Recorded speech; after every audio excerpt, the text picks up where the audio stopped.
Hello friends, welcome to home food recipes. આજે આપણે બનાવીશું વધેલી રોટલીનો યુઝ કરીને એકદમ ટેસ્ટી અને ક્રિસ્પી વઘારેલી રોટલી। આ વઘારેલી રોટલી બનાવવામાં ખૂબ જ સરળ છે, બસ 10 મિનિટમાં બનીને તૈયાર થઈ જાય છે।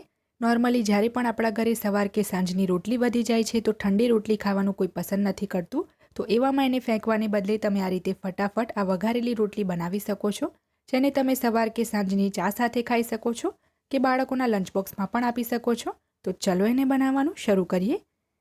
તો વઘારેલી રોટલી બનાવવા માટે અહીંયા મેં 6 નંગ રોટલી લીધી છે, જે મેં સવારે લંચમાં બનાવી હતી।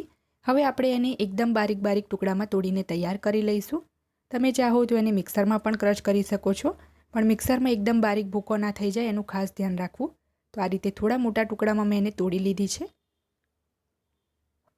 હવે મેં ગેસ ઉપર એક પેન ગરમ કરવા મૂક્યું છે, એમાં આપણે 2 ટેબલસ્પૂન એટલે કે 2 મોટી ચમચી તેલ ઉમેરીશું।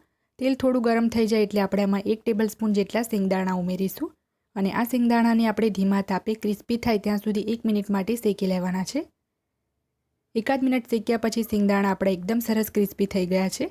તો હવે આપણે એની અંદર 7 થી 8 મીઠા લીમડાના પાન ઉમેરી દઈશું અને એને પણ આપણે ક્રિસ્પી થાય નહીં ત્યાં સુધી અડધી મિનિટ માટે શેકી લેવાના છે।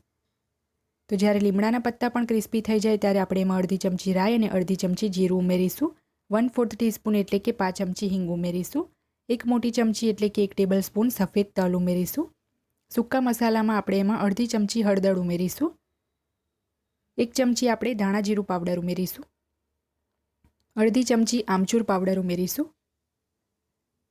1 ચમચી આપણે એમાં તીખું લાલ મરચું પાવડર ઉમેરીશું। 1.5 થી 2 ટેબલસ્પૂન આપણે એમાં દળેલી ખાંડ ઉમેરીશું।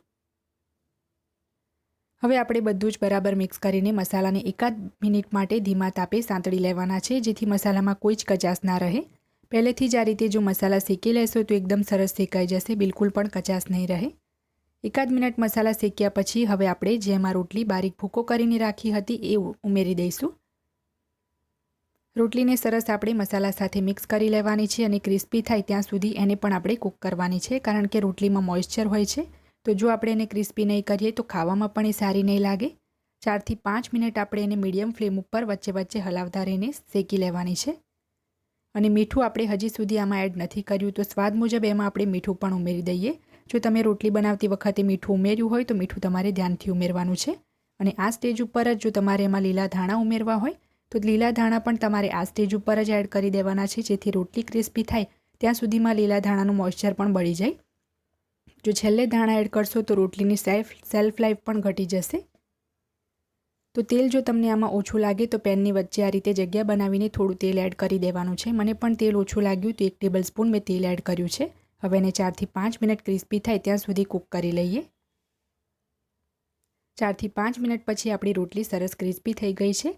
આપણી વઘારેલી રોટલી બનીને તૈયાર છે, તો એને આપણે સર્વ કરી લઈએ।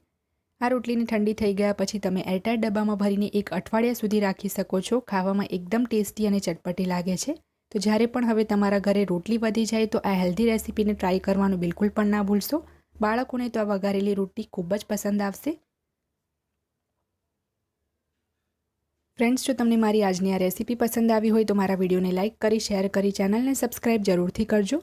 પાસે આવેલા બેલ આઇકનને પણ દબાવજો, જેથી તમને મારા દરેક નવા વિડીયોની નોટિફિકેશન મળતી રહે।